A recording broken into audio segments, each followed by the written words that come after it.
Hey, can I say something about I had it, I lost it? No. Yes. Yeah. Well, how many times have you heard that? Somebody say, well, I had it and I lost it, Yeah. right? I I think I've had heard, it, I was present, I was clear as a bell. I'm not my body, I'm not my mind, I'm not my thoughts, yeah, I've heard just lots this of people. pure presence. And then bam, I lost it. I was back in the me. I Mhm. was separate again. Now, I know it can feel like that. But I assure you, you never had anything and you never lost anything. Yeah. That can be very, very confusing. And that's why you got to put everything down because if you hold on to that, you're not going anywhere energetically. That's where you're going to stay because there's an interest in projecting that state in the future and, staying here. This isn't that. It has nothing to do with states. It's all the states. That's an assumption that this is going to look a certain way. There's prerequisites. There's a way that I should be, you know. Um, so you just have to open your palms and put it down and see what happens. Yeah, and if fear comes up, there can be a fear like we're so used to having that baby blanket, clutching it, that to be naked, no. Yeah, and it's subconscious too, that comfort blanket, the coping. Uh, when we're doing it, we don't really realize it, you know. And Yeah, it's natural, it's completely natural. Of course, we would yeah. need to comfort ourselves with concepts. Of course, we would. This is, Well, yeah, it comes early, right? Because the baby, that's a comfort blanket for the baby, because it's to comfort the baby, to give it, and then it'll cry if it doesn't get its blankie. yeah. Well, we're taught that we're supposed to be a certain way, especially in Western society. We're supposed to be strong. We're not supposed to have too many emotions. Um, we have to keep up appearances. Mm, And some people struggle and they can't. They can't keep up appearances. yeah. And they feel like a fraud. They feel like they have to be somebody around people and then they can be their self when they're alone. That's the story of my life. Well, let's get into it. Let's talk about like being authentic can begin to sort of take over, just like the ego used to like take over. But now like the leaning is to be authentic. Like that becomes your mojo. Yeah, and I would say you don't have to assume what that even means because my idea of authenticity broke down completely and now it's something completely different. Like it's an all-inclusive, very nuanced um resonance. I mean, if you think about it, there's no such thing as inauthenticity because there's no one Mm, doing anything, good point. you know.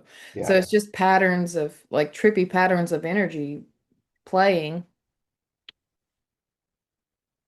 Well, I'll give you an example.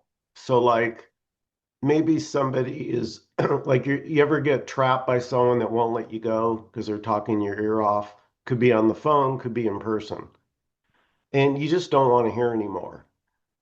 The inauthentic me would stand there and tolerate, well, it'd be rude if I just left. So I'm going to sit here and listen to this bullshit for another 5 minutes, right? Because you want to be liked. You want to be, it's understandable. Yeah. But there's also something to be said for being authentic and saying, oh, that's really interesting, but I have to get upstairs. I'll talk to you, and just going about your day without being, you know, it's like they'll move on, they'll Mhm. tell someone else their story. They don't need you. So it's just about honoring your own authenticity first. And then somehow I can't explain it. You learn as you respect your own authenticity, there's a respect for all people's authenticity, so to say. Yeah. Yeah. I know what you mean. Like if somebody don't want to sit there and listen to you talk, then that's cool. You I get totally it. get it. Yeah, you don't need to listen to me talk. Hell no. I've noticed there's already this pattern of like how much I'm willing to put up with and the breaking point. And all of that is my authenticity. Even if I'm standing there, you know, listening to somebody go on for an hour or something, and I'm just like, oh my God, I wish I wasn't here. Um, you would think, okay, well, that's not authenticity. Well, why isn't it? That's what seems to be happening, right? Well, okay. So now you got me.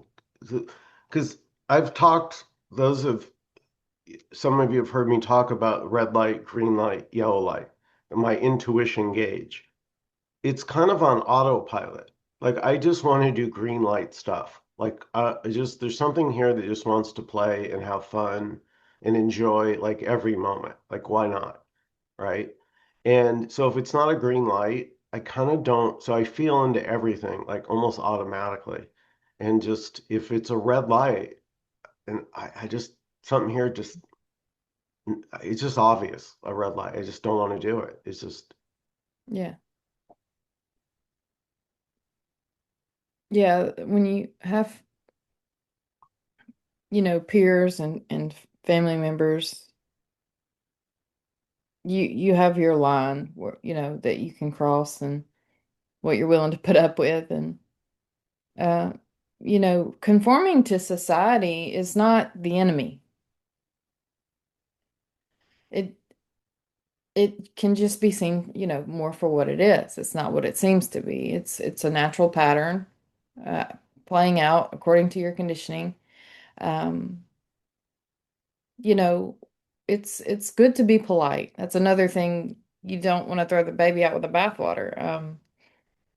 Um, there are benefits to conforming.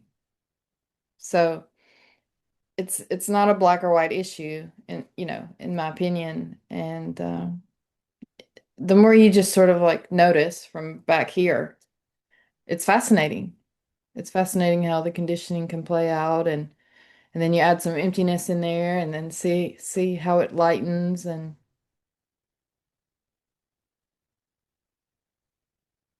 I feel like my own parent, where if I feel uncomfortable or I want to go away or I want to endure some more of whatever scenario, um, I feel like I'm just holding space for myself. mhm. Um, I thought you were going to talk about one thing you and I also have in common is really our only rule is the golden rule. yeah, yeah. If an angel came down and said, "You can have one insight, and the rest are coming with me," it would be that one. Yeah, do unto others as you'd have them do unto you. So simple. It is. It seems like common sense. Because people don't like to be treated cruelly. People don't like pain. Um, they don't like to be shamed and demoralized and ripped off and all the things. Yeah, So, and no one wants that for themselves. So why would they? exactly. Like, right? You don't want to be disrespected, so why disrespect someone else? Mhm. And, some radical people will say, well, oh, that's not non-duality. And that's right. It's not. It's just an opinion. It's a belief Mm, system, mm, um, which I thoroughly enjoy. And I just can't be any other way. I mean, I'm capable of hurting others, and I have, but it was always sort of like because I was in my mind and believing my own delusions and taking it out on other people, like not meaning to. Um, so the more we can take responsibility for what appears here, you know, we project it less out there and create less harm. Um, I know what it's like to hurt, and I don't want people to feel hurt around me, you know.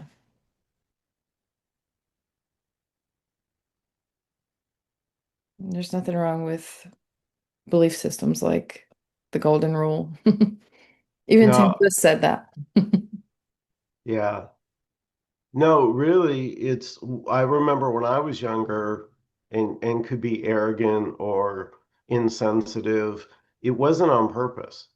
It Yeah. was, I just didn't know better. It was sort of a self-protection mechanism. Yeah. Yeah, no, no, there's never a perpetrator. Even like anybody you can think of. Jeffrey Dahmer, the man was sick. He was traumatized. And awareness is universal. Yeah. So if you took your awareness and put it in Jeffrey Dahmer's life, you would have done the same thing that he did. I mean, so there's compassion for the play of perpetrators and victims, and um, it's just patterns playing out innocent. Yeah. Yeah. One thing I've noticed is that um, when there is a me here, there can be a thought of, well, you see someone do something and you go, well, that's not how I would do it, you know, and there can be this making them wrong because Yeah. you're not doing it as you think. And it's just like catching that kind of stuff. Like I Hmm. start laughing and going, Yeah. really, really? You don't get to have that. You don't get to be right. I mean, you can, but you would have to also be delusional, if that makes sense. Yeah, So it's like the play of preference, the play of opinion.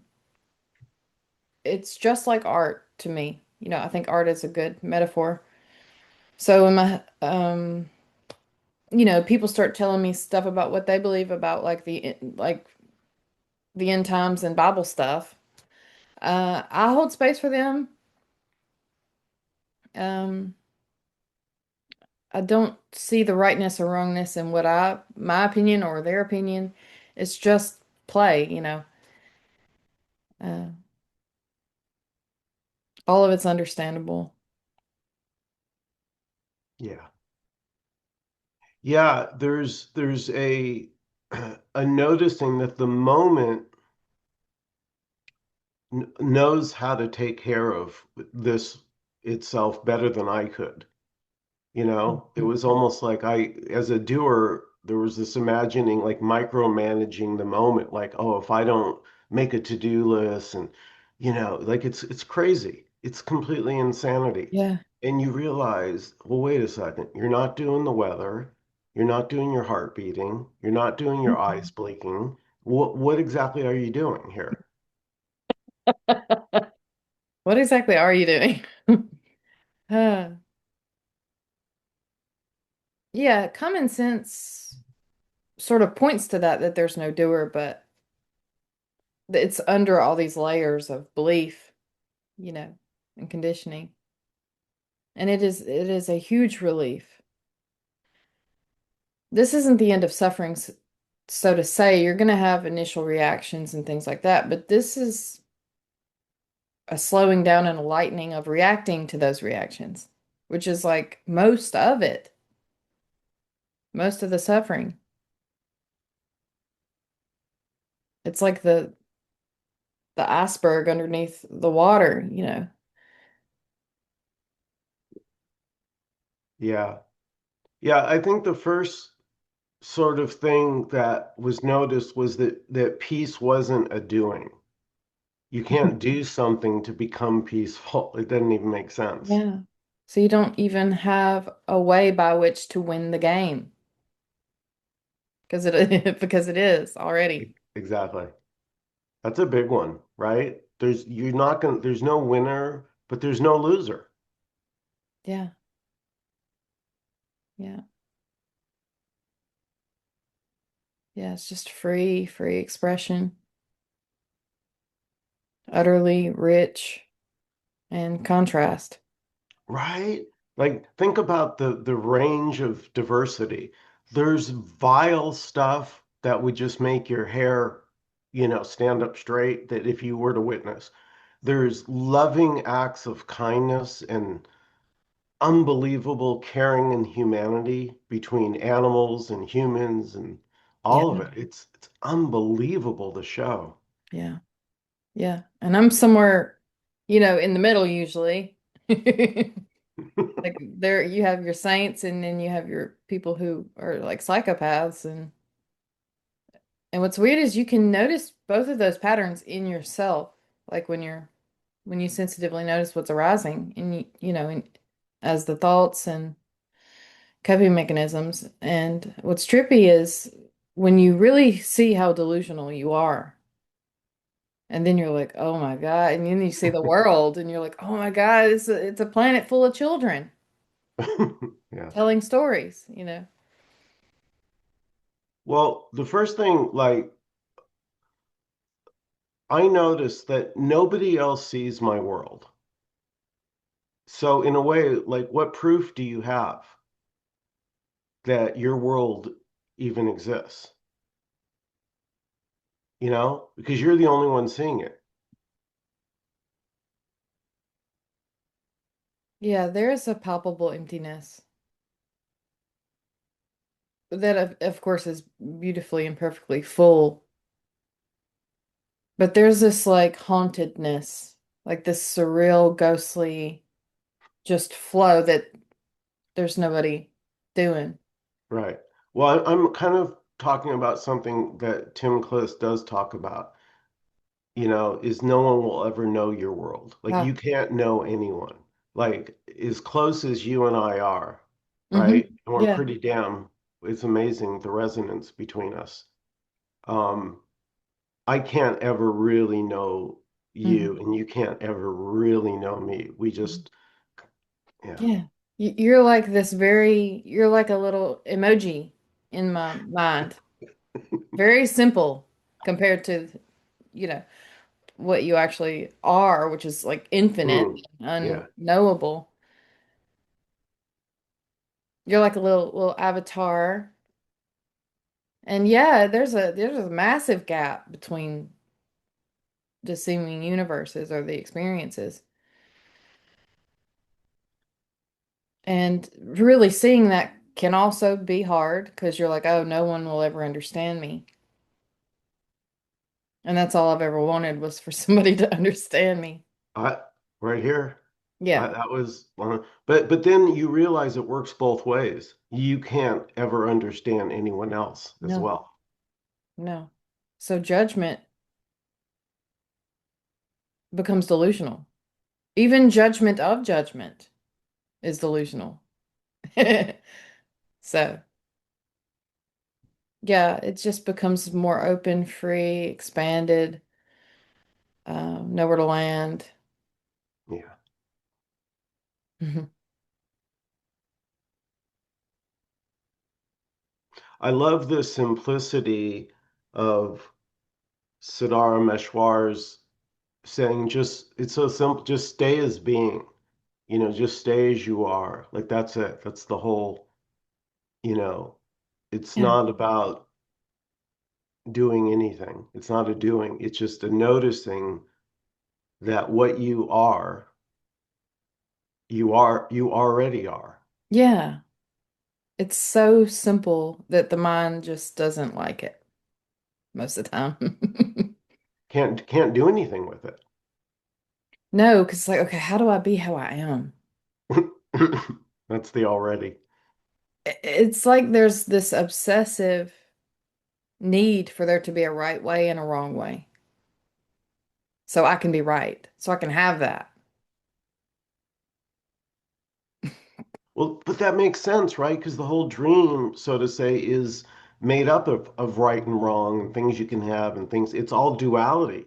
So we think because everything we see is dualistic, that Hmm. somehow we are. Yeah.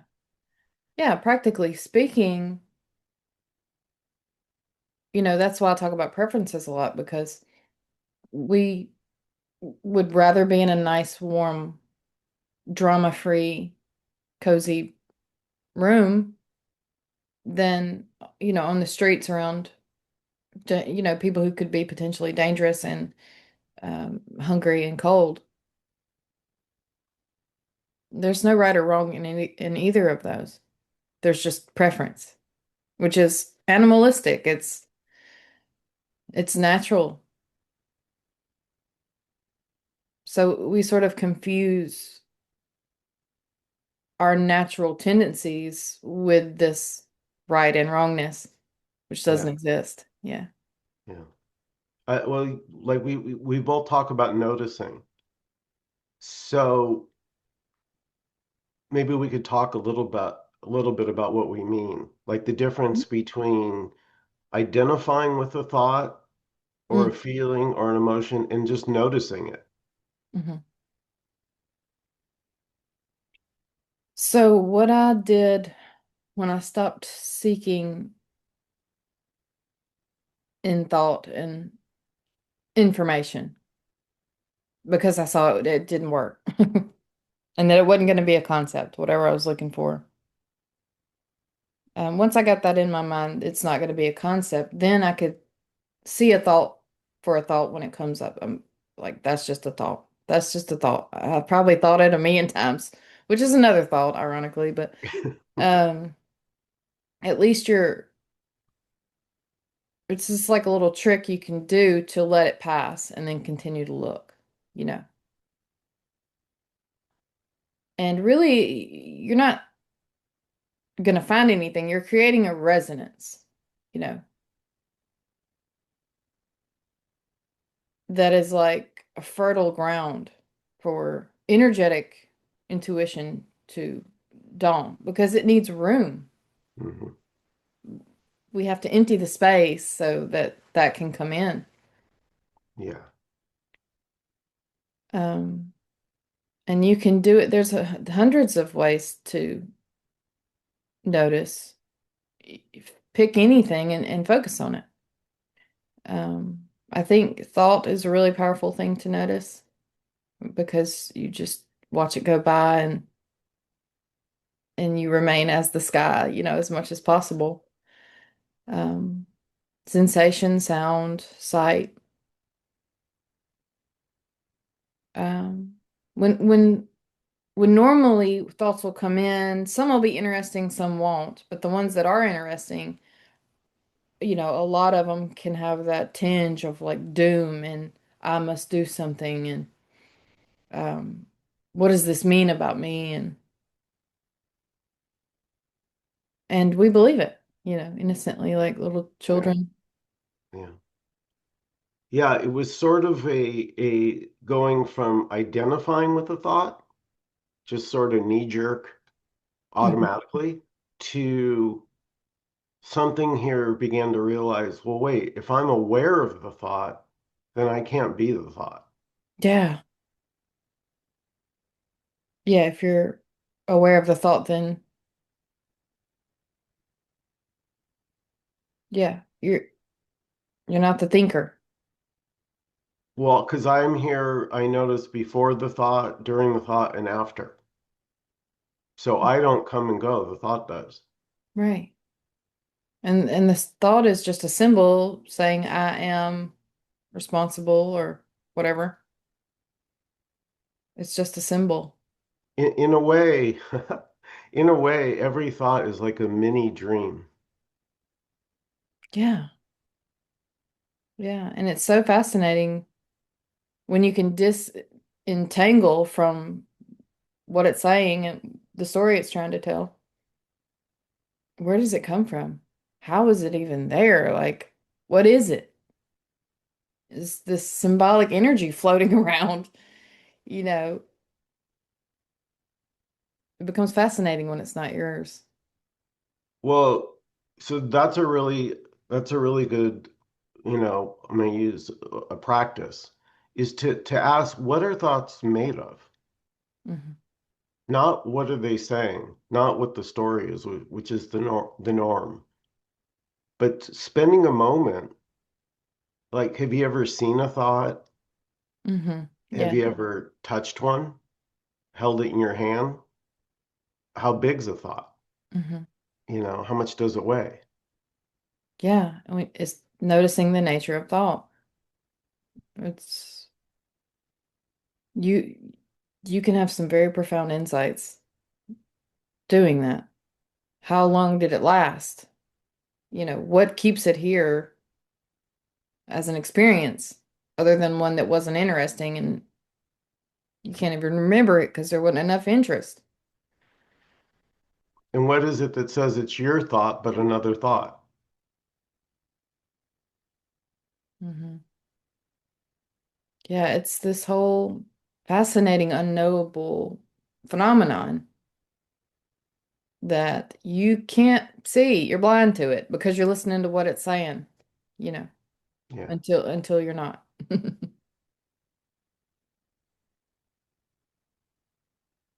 Yeah, it was sort of seeing that life already had it all covered. Like the energy of the me is just superfluous. Yeah. Yeah, there's something deeply meaningful and mystical and profound about that intelligence isn't conceptual. It's it's already, it's prior, Ooh, infinitely intelligent. I love that. Yeah, what we're pointing at is not a concept. It's not conceptual. So what is actually here, what you are, isn't a concept. No, and it is at the same time. Because whatever arises, that's it. But no, no word can encapsulate because it's everything. And a word is a word. Right. Yeah, a word by definition, well, all words are limited. That we could start there. What you are is unlimited, right? That's the freedom, is the unlimited, recognizing your own unlimited nature that's already the case. Yeah, you can't eat the word apple. And that's a pointer that's very simple and you're like, duh. But that applies to everything, that concept. Yeah, That, the sound and the symbol are the sound and the symbol. They're not yeah, the thing that they represent. yeah, That includes you, you know, yeah, not just your name, but the feeling, the energetic feeling when you say, I have to, blah, blah, blah, you know. That's not you having to do something, that's a thought, yeah. you know. And if you just sort of relax and notice, if you become very, very present, the body will just jump up and run at some unsuspected Hmm. moment Yes, because that's what it's doing already. And then thought comes in a millisecond later and it's like, I'm doing this. I'm doing this. It's an assumption that isn't really verbal. It's just this, oh, I know what's going on here. I'm yeah. going to do this right now. Yeah. Well, it's funny how this message can be misheard, right? Because we hear about you're not the doer. And maybe something here doesn't believe that or still feels like a doer. And but what's actually being shared is not that you're a doer and that's going to fall away. No.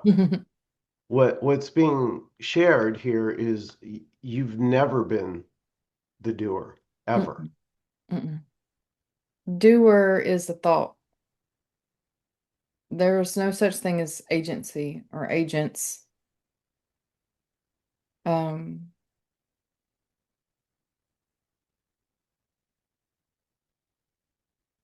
So agency just isn't what we think it is, you know. It's not that it doesn't exist, but agency isn't agency. But it can certainly seem that way. It can seem like people are doing things and going about their business. But there was never an agent. Right. An independent, autonomous, self-contained. Yeah. So that's why it comes back to noticing because it's like, okay, you believe you're an agent, but you're not. So how do you see that? Because it's already. So, Well, like for here, it was just painful. Separation and was painful. Like something here intuitively felt this is all one. And then, as I talked about, Nkosi about 5 years ago started coming to my meetings, and he was saying it's already. And like everything in my body just lit up when I heard him say that. I'm like, already. And I wasn't seeing what he was seeing at the time, but I realized, well, if it is already, then seeking would not make sense. I just need to notice Mhm. that it's already. That's different than seeking, because seeking is saying it's not here, I got to go get it. Yeah. Noticing is saying, no, it's here. You got the $100 in your hand, so you don't need to go look for the 100. You just got to notice you already got Yeah. it. Yeah. Yeah, I would say noticing isn't like seeking really. It's it's just like if you're the fish searching for water, you need to like stop swimming and look. Um, yeah, that's a beautiful koan already. How is this already? How is this it? Well, you just did a whole video on already. Hmm. Yeah, I probably said already like 30 times in the video or something. Can't say it too much because it doesn't, like, it can't be heard, as you and I talk about. It can't be heard till it's heard. Hmm.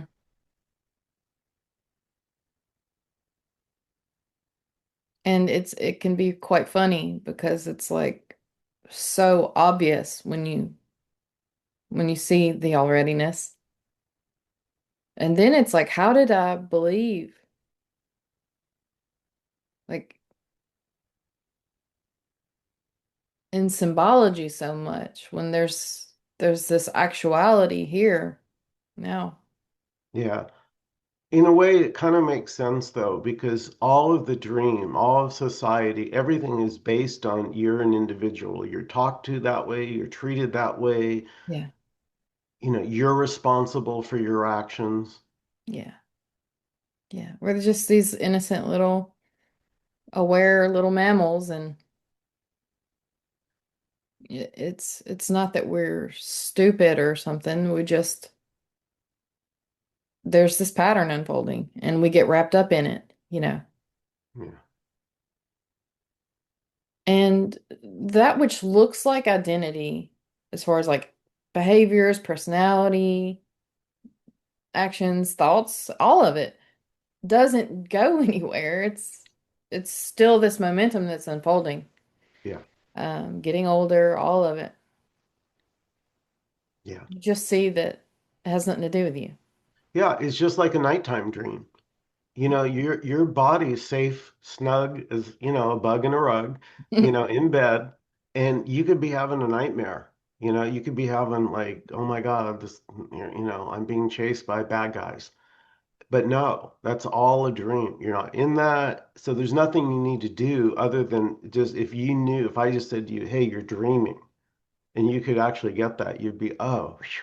So now Mhm. it becomes entertainment. Yes, it's very playful and it feels like honoring this whole wild experience. Um, and honoring the love and the admiration and the contrast to all of it. When you're not involved, this is amazing. I want to say this is like God's art project. Yeah. You God's know? dream, yeah, God's. Well, like, can you show the picture that you painted behind you? You know that you I know you painted that, This one, right? Yeah. So that was your it's beautiful. The kingdom is within you. There it is. How long ago did you paint that? a couple years. I painted it for my first video, Yeah, the the Book of kingdom Thomas I read. is within you. So there you Mhm. go. That's what there is to sit with. So if you're looking for something to do,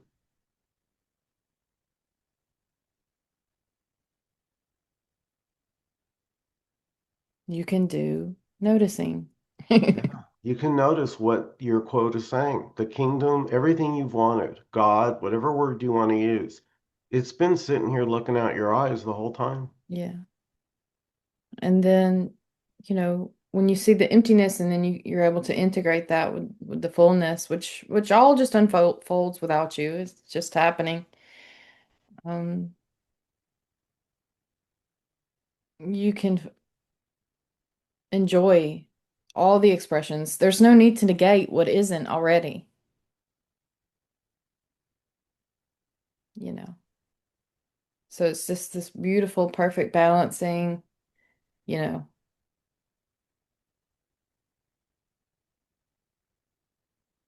And I wanted to talk just a moment about being around like-minded. You and I have talked about how helpful it was for you and I to connect because, Mhm. we would like check in pretty much every day.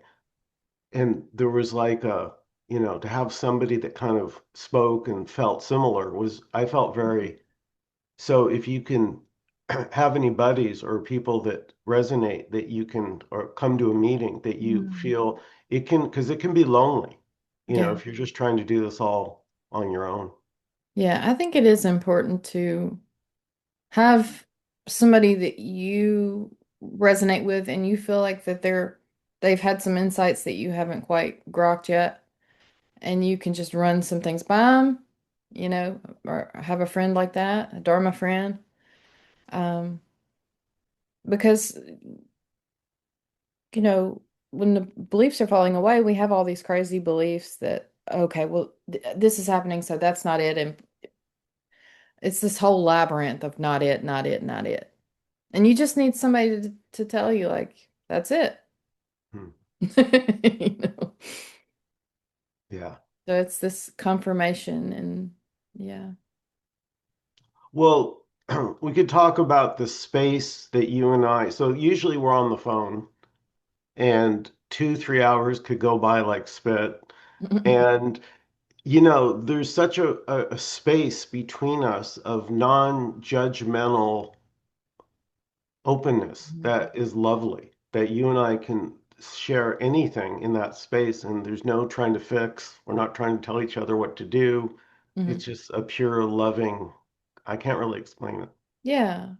You can relax into presence with some people, people you resonate with, and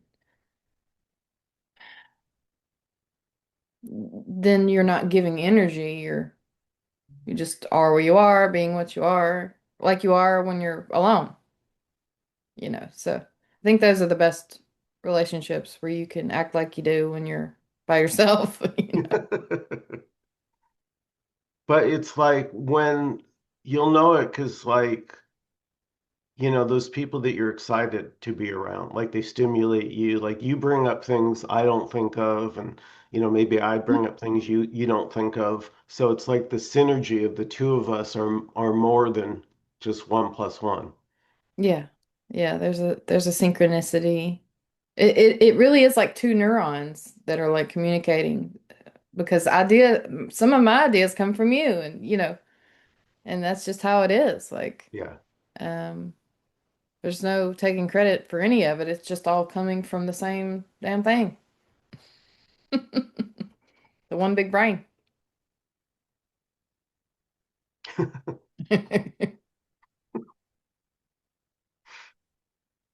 I'm gonna start a religion. Big brain. The one big brain. All right, Michael. Well, I guess we can come to an ending, and Wow. Thanks for if you watched all this on both channels, God bless you. Thank you, guys. We Yeah. really love all your love and support and the community.